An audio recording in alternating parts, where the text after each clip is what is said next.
This is Moon Tiger by Penelope Lively.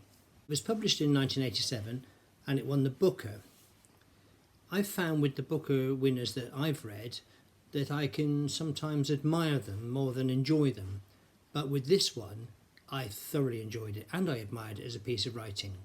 The protagonist is a woman in her mid-70s called Claudia Hampton, and she's dying of illness in hospital.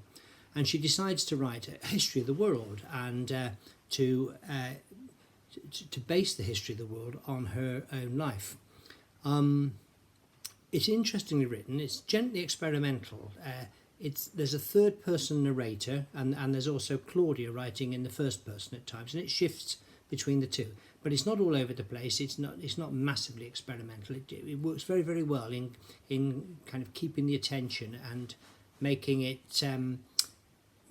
interesting, much more interesting had it been just all first or all third person narrative.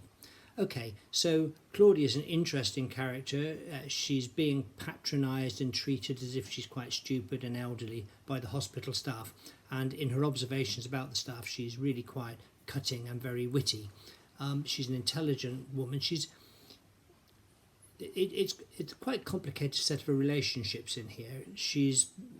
Has had, when she was very young, as a child and into her adolescence, an incestuous relationship with her brother Gordon. But the main focus of the book is around her time as a war correspondent, Second World War, in Egypt. She's based in Cairo, and the descriptions of life in Cairo during the war and the desert are fantastic.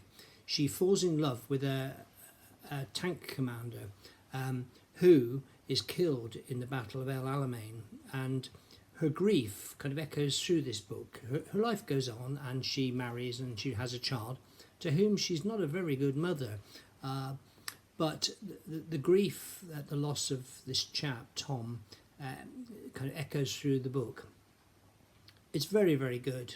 I thoroughly recommend it. It's sad, it's beautiful, but it's also funny in places, and the writing is exquisite, and Claudia is a real character, and the book stayed with me. So when I wasn't reading it, but I knew it was in the house, or it seemed to be kind of a presence around the place.